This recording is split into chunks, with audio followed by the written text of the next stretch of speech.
자, 무한급수 단원에 대해서 알아보도록 하겠습니다. 첫 번째, 정의에 대해서 알아볼 건데요. 자, 무한급수라는 건 A1, A2, A3라는 이 수열을 n번째 항까지만 더하자는 것이 아니고 그 뒤로도 계속해서 더해보자는 게 바로 무한급수의 정의입니다. 이 뒤에 나오는 이 수열들을 계속해서 구해서 현실적으로 계산할 수 없기 때문에 우리는 이것을 기호로서 나타내는데 시그마 n이 1부터 무한대까지 an이다 라고 기호로 표현을 합니다. 자, 이러한 계산 과정에서 실질적으로 일어나는 일들은 뭐냐면 첫 번째로는 우리가 이 an을 구하겠죠. 왜냐하면 수열에서 배웠던 것이 다 그런 것들이었거든요. 수열의 규칙을 파악하고 일반항을 구해서 그 다음에 우리가 an을 알면 혹시 sn을 구할 수 있었나요? sn 구할 수 있었죠. 1항부터 n항까지의 합 sn을 여러 가지 방식으로 구할 수가 있었습니다. 당장 떠오르는 것이 등차 수열의 합과 등비 수열의 합이 있었고 또 비슷한 의미의 시그마가 있었고 또 다른 여러 가지 수열들의 n항까지의 합을 구하는 방식들이 여러 가지가 있었는데 크게는 두 가지로 나누면 됩니다. 첫 번째로는 공식을 이용해서 구하는 경우와 두 번째로는 나열이죠. 우리가 배운 규칙이 보이지 않기 때문에 1항부터 n항까지 쭉 나열해 보는 겁니다. 근데 우리가 n번째 항까지 나열할 수 없죠. 그래서 보통 세 번째 항, 네 번째 항 정도까지 나열하고 계산해서 그 안에서 규칙성을 파악하는 거죠. 자, 이와 같은 방식으로 an을 구한 다음에 그 다음에 sn을 구하고 마지막에는 거기에 극한을 붙여서 계산을 하는 겁니다. 자, 앞전에 배웠던 수열의 극한 단원과 이 무한급수가 새롭게 잘 연결되기 위해서 바꿔야 될 하나의 내용이 있어요. 자, 수열에서 배웠던 sn이라는 게 있었죠. 이 sn이 뭐였냐면은 an의 1항부터 n항까지의 합이었죠. 여기서는 1항부터 n항까지 합이다라는 시선으로 바라보지 말고 이것은 바로 새로운 수열이다. 이렇게 보셔야 돼요. 다시 한번. 자, 원 수열을 구하죠. 그 수열을 가지고 정해진 규칙에 따라서 새로운 수열을 하나 만드는 거예요. 근데 그 규칙이 뭐냐? 자, 첫 번째 항은 내버려 두고 두 번째 항은 A1과 A2를 더하고 세 번째 항은 A1과 A2와 A3를 더해서 이렇게 만들어지는 새로운 수열 S1 또 이렇게 만들어져서 구해지는 새로운 수열 S2 자, 이렇게 계산해서 새롭게 만들어지는 S3라는 이 노란색 수열을 바로 새로운 수열의 발견이라고 생각을 하셔야 돼요. 그렇게 만들어진 수열의 극한이 바로 무한급수이기 때문이죠. 다시 한번. 자, 수열에서 an을 배우고 우리가 sn을 배웠을 때 여러 가지 공식을 통해서 배우고 그런 것들을 정리했었는데 이제는 그 sn을 어떤 수열의 합이다 이렇게 생각하지 마시고 sn은 우리가 구해야 될 어떠한 수열의 형태다. 근데 그 수열이 만들어지는 규칙은 정해져 있는 거죠. 원래 수열을 구하고 나면 첫째 항은 첫째 항으로 내버려 두고 첫째 항과 둘째 항을 더해서 두 번째 항을 만들고 첫째 항과 두 번째 항과 세 번째 항을 더해서 새로운 수열의 3항을 만들고 1항부터 4항을 더해서 새로운 수열의 네 번째 항을 만든다. 이렇게 생각을 하시면 됩니다. 아시겠죠? 자, 무한급수는 굉장히 여러 가지로 표현을 할 수가 있는데요. 먼저 우리가 가장 처음에 배웠던 A1부터 A2, A3, AN까지 그리고 그 뒤로도 계속 더하는 게 바로 무한급수였죠. 자, 이건 또 어떻게 표현할 수 있냐면 1항부터 n항까지의 합을 sn이라고 쓰고 이 앞에다가 리미트 붙여주면 이 n이 n번째 항까지의 합이 아니라 무한대항까지의 합이라고 말할 수 있는 거죠. 또 어떻게 쓸 수 있냐면 자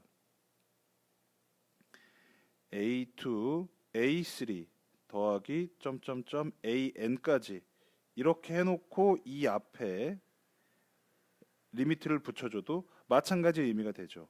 뭐 SN 자체를 이렇게 바꿔서 표현할 수도 있으니까요. 여러 가지로 줄 수 있다는 겁니다. 그 여러 가지로 주어도 여러분들이 머릿속에서 아 이게 무한급수구나라는 걸 얼른 캐치해내야 된다는 거예요. 자, 그 다음 세 번째로는 자, 이 합을 또 이렇게 표현할 수도 있죠. 시그마 K가 1부터 N까지 AK다 이렇게 쓸 수 있죠. 그리고 앞에다가 리미트를 붙이는 건 똑같은 거죠. 마찬가지의 표현이고 마지막 자 이걸 가장 간단하게 표현하는 방법이 바로 시그마 자 n이 1부터 무한대까지 an이다 라고 표시하시면 무한급수가 여러 가지로 표현될 수 있다는 사실을 잘 정리하실 수 있을 겁니다. 자 그럼 이와 같은 과정을 통해서 계산은 어떻게 일어나느냐. 첫 번째로는 an을 구한다. 두 번째로는 그 an의 sn을 구하는 거죠. 시그마 k는 1부터 n까지 ak를 구하는 거죠. 뭐 결국 sn을 구하는 것과도 마찬가지 논리라고 볼 수 있습니다.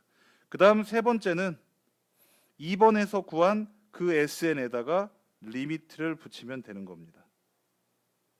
자, 그래서 이렇게 지금 1번과 2번의 과정은 사실 뭐냐면 수열이죠, 수열. 일반항을 구하라는 것도 수열이고 그 일반항을 가지고 SN을 구하라는 것도 수열 단원에서의 내용이에요.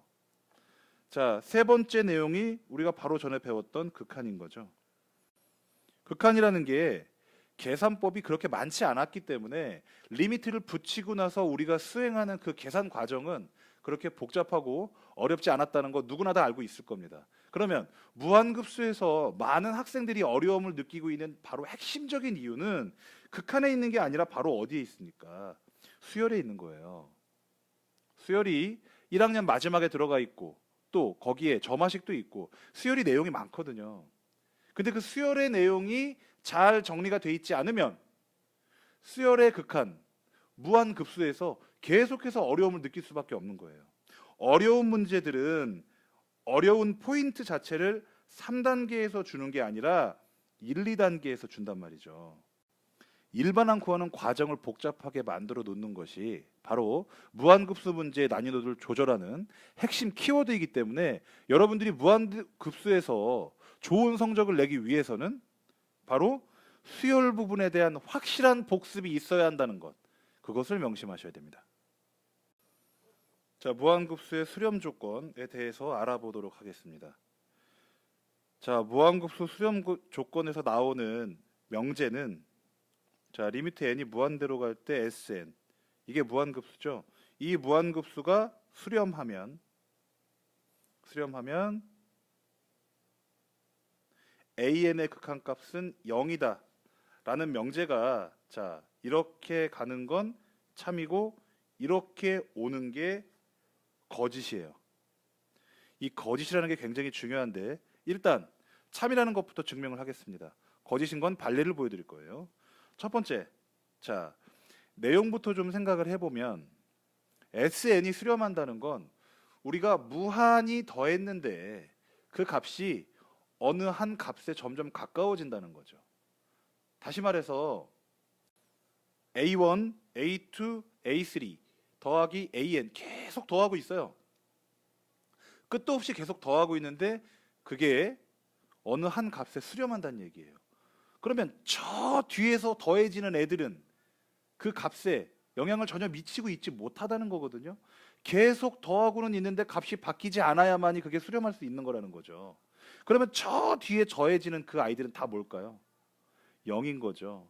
직관적으로 이렇게 이해를 하시면 되고 증명은 간단합니다. 자, 그 증명을 하기에 앞서서 우리가 확인을 해야 될 명제가 있는데 점화식의 극한에서 AN의 극한값이 알파로 수렴한다면 뭐가 참이었냐면 an 플러스 1이라는 이 수열의 극한 역시 알파로 수렴한다는 게 참이었죠. 그래서 우리가 지금 SN을 가지고 AN을 구하는 공식을 여기다 쓸 건데요. SN에서 SN-1을 빼면 뭐가 되냐면 AN이 되죠. 여기에 이제 리미트를 붙인 거예요. 리미트를.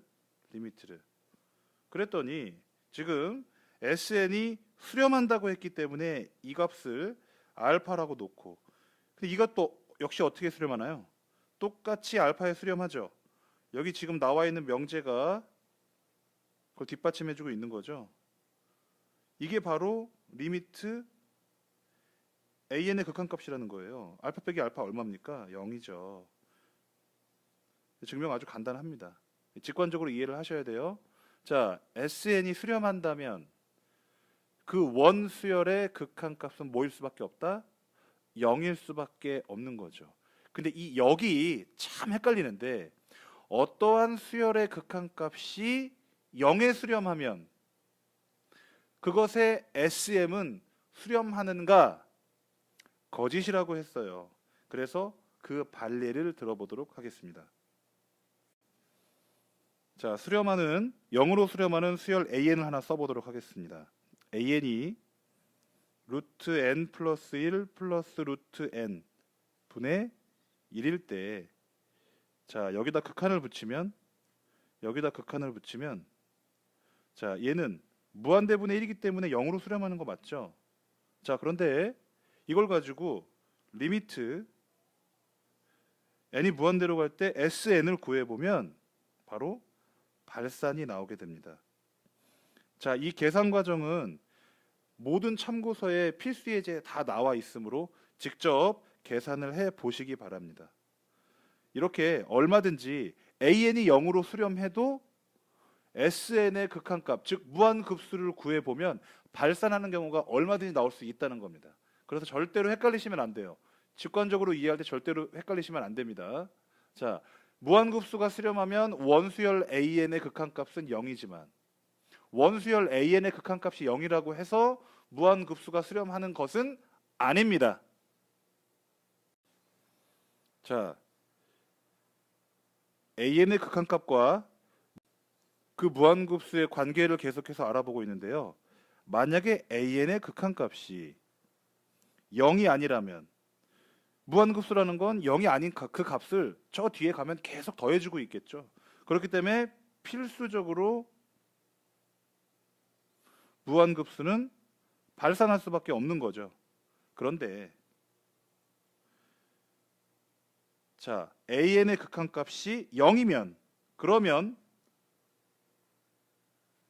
무한급수는 수렴인지 발산하는지 알 수 있습니까? 이건 모른다는 거예요. 알 수 없다는 거예요. 직접 계산해 봐야만 알 수 있기 때문에 절대로, 자, AN의 극한값이 0에 수렴한다고 해서 무한급수가 수렴하는지 아닌지의 여부는 절대 알 수 없다는 것. 수렴한다고 말하는 명제는 거짓이라는 거 명확히 알고 계시기 바랍니다. 자, 우리가 처음에 시그마를 배우고 그 다음에 극한을 배울 때 그 각각의 시그마의 성질, 극한의 성질들을 배웠었죠. 성질은 왜 배웠습니까? 결국은 빠른 계산을 위해서 배웠던 거예요.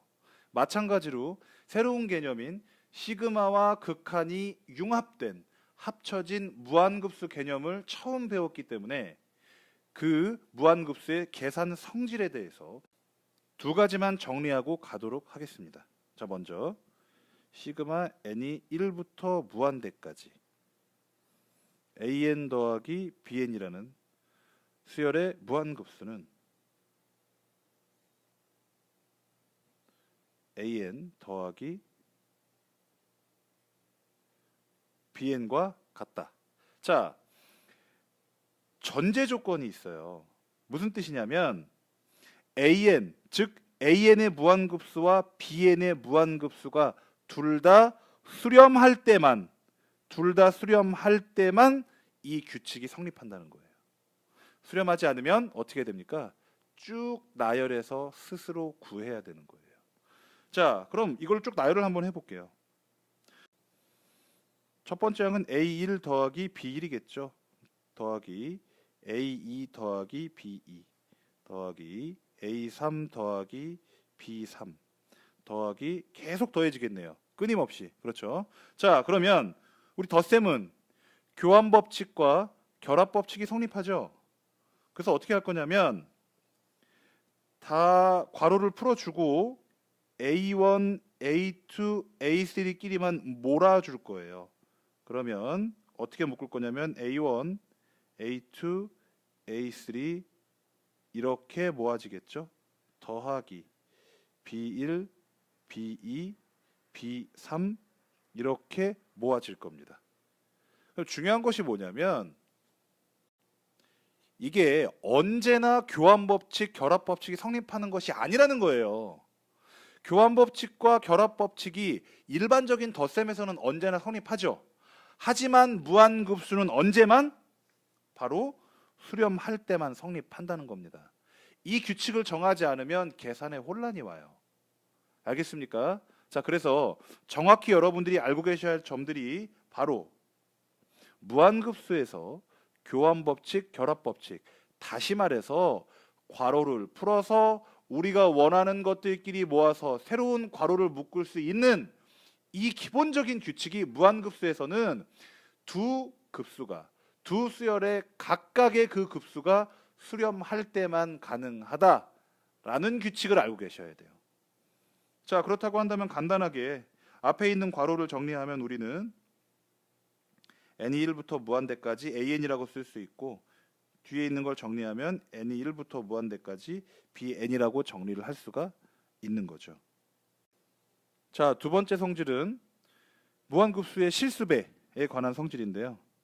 자, n이 1부터 무한대까지 c 곱하기 an의 꼴로 돼 있을 때 이 c는 앞으로 나와도 괜찮다는 거죠. c 곱하기 시그마 1부터 무한대까지 an과 같이 쓸 수 있다. 자, 이 두 가지 성질을 이용해서 무한급수의 여러 가지 계산에 잘 활용할 거니까 확실히 머릿속에 정리를 해두시기 바랍니다.